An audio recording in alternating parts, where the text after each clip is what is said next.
Want to introduce myself again. It's Hans Doderer. I'm from Paintsville High School, Paintsville Independent. This is my ninth grade class. And I wanted to find something different to do to teach about renewable and non-renewable resources. So the idea was to get some bottled glass cutters at the beginning initially. And then I talked to a local glass company, and they said, hey, you can cut that glass a lot easier if you get a saw with the right kind of blade. I said, what do you mean? They said, yeah, you can get a wet saw. So I've never used a wet saw before. I got trained real quick. But the saw blades are pretty expensive, about $89 for those. We got a Cobalt sliding table saw, 10-inch saw. Made the job a lot easier. And so the process was getting students to think about and to research about glass in our community. And what we found out was that we don't recycle glass in Johnson County, Kentucky, and neither do a lot of other counties in eastern Kentucky. In fact, when the students researched, they found out that some of the closest ones were 150 miles away that would actually reuse the glass for another purpose. Kind of interesting to find out that as far as energy savings goes, if you start with just glass, what's called curbside glass, what you and I both use and usually throw away and ends up in a landfill around here somewhere.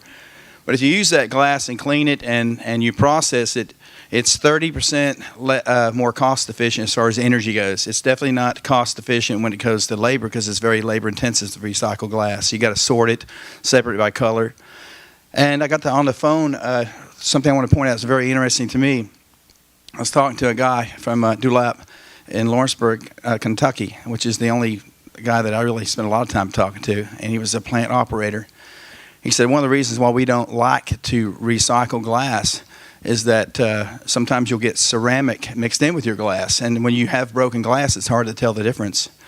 So when you look at the facilities, what it would take to recycle glass, one of the furnaces, I think he says a 100-ton furnace costs $250 million. And here's one of the things that he mentioned to me, problematic with recycling glass, is that it is going to burn, or the glass is going to melt at different temperatures. So if you get ceramic mixed into regular glass, then the ceramic will gum up sort of like taffy, and it will mess up some of the furnaces and cause more maintenance issues.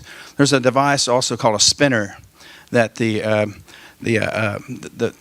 people that make fiberglass insulation for homes, they have this spinner that they take the hot molten glass and they spin it through like a washing machine with a bunch of little tiny holes in it. But it's huge. It's a huge spinner, like $6,000. He goes, if you got contaminated glass in there, the gummy, like taffy ceramic glass gets in those little migraine, I guess they're microscopic, or they're very small holes, and it clogs up the hole. So there you have a $6,000 spinner that don't work properly. He said that the molten glass, if you imagine putting molten glass into a spinner that has lots of little holes in it, it spins it out. It's supposed to spin it out sort of like cotton candy. And the fiberglass is used for fiberglass industry. So if you get good clean glass, you're okay. One of the things that I learned was that the type of glass they ideally want is like these pane windows you see here in this building, or from auto. They get a lot of auto glass. They like to get auto glass to recycle it. And then a lot of times in Kentucky, we have our bourbon industry. There will be a lot of bourbon factories that make the bourbon distilleries that decide not to use a particular bottle. Maybe they put the label on crooked or something like that, or maybe they discontinued a product. So they really get a lot of glass from companies that produce the glass bottles, but the glass bottles were never, used, you might say, by the consumer. So they recycle that. That's the kind of glass they ideally like to get because it saves them a headache working with, their machinery being so costly as it is. So if we're not going to recycle glass in this immediate area anytime real soon, then the next best thing is to reuse it. So that's what this project was about, basically. We have a lot other things we learned about glass. How long it takes it to decompose, 4,000 years to break down. One more, a million years if it's going to be put in a landfill. Unfortunately, our garbage don't even make it in landfills in East Kentucky. Where does it make it? Creeks, rivers, ponds, lakes, roadside ditches, everywhere except the landfill. Seems like we could do a little bit better job in that area. So I felt very strongly that maybe I could just get my kids to do something with their glass at home, just maybe take a small baby step and promote it that way, and to reuse glass. So reusing glass is the thing that we wanted to do. I want to get you through this. Here's just what happens to our glass sometimes. So our practice, here's our problem with practice. So our community don't have a recycling center that's going to take the glass and recycle it, and instead it's going to go to landfill. So therefore, we thought it'd be good for just finding ways to let students use their imagination and design and engineer ideas on how to recycle glass, but it wouldn't be technically recycling, I guess reuse glass. Downstairs, please make your way today. Our kids worked real hard. They've got some really nice artistic projects downstairs where the rainbow trout tank is also located. If you'll go downstairs, you'll see what creative projects our kids came up with, from lampshades to hummingbird feeders to pencil holders to whatever. You know, you can see a lot of things down there. With the kids. So what is it used for? You know, about everything from beauty, cars, what's it made of? Basically sand, molten sand. I did get to learn something. I'm going to let you talk more about that here in just a second, the process of recycling glass. I'm going to hold off on that. Silicon dioxide. So our kids, you know, we just came out of a chemistry unit, so we were talking about, you know, the chemistry of glass, and we got to talk about that. And then there's the steps in recycling. I want to allow another student, Peyton. But Peyton Rose, one of my freshman students, I'll let him talk to you a little bit about what he learned about recycling glass. Yeah, I did my own project on recycling glass. The first step starts with the consumer. When they throw away a glass bottle, be it clear, brown, green, it is then sent to a glass recycling company if it's put into the proper bin.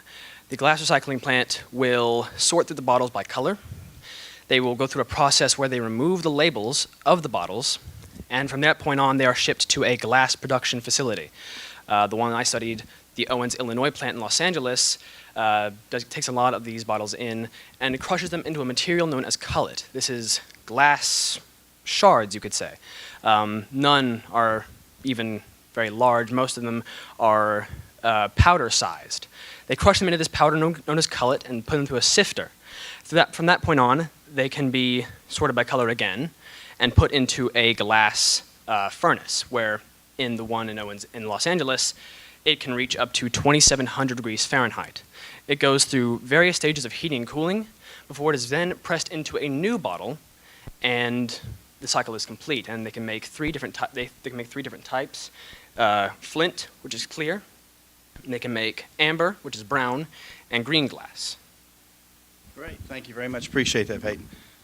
So we want to go through and show you that I had the kids do reports, so they could either get in a team of two or they could report their own.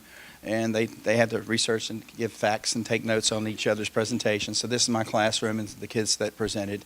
They did a pretty good job presenting. Some of the advantages, again, saves energy, may reduce climate change, reduces waste in landfills, can be used to make new items. Glass is technically a non-renewable resource. It creates jobs in manufacturing and saves raw materials. It's labor intensive, as we mentioned. Two places I want to point out to you if you ever want to get into this is the DuBlock in Lawrenceburg, Kentucky, and Rumpke Waste and Recycling Center in Cincinnati, Ohio. Here's the table saw there, the sliding saw that we used to cut with, and here's some students with their projects. Now, I do want to mention that all 55 students made a vase for Mother's Day, and they did it with masking tape and shoe polish, and they're very creative and very antique looking. And they're going to be taking the rose bushes that they grew last year from stem cuttings, and when they bloom in the early spring, they're going to take those roses and put it into the vases that they made their mothers for Mother's Day. So I have 55 of those that will be going home to the parents. And here's just a few of the things. We got a whole lot more stuff downstairs. I thought this was really neat right there, that the brush holder there, flower vases. And I want to definitely give credit to the Kentucky Valley Education Cooperative who helped fund this project, and everyone who's been helpful, and from the people at KVEC and everything. I want to thank you. If there's any questions, please. Great. Thank you.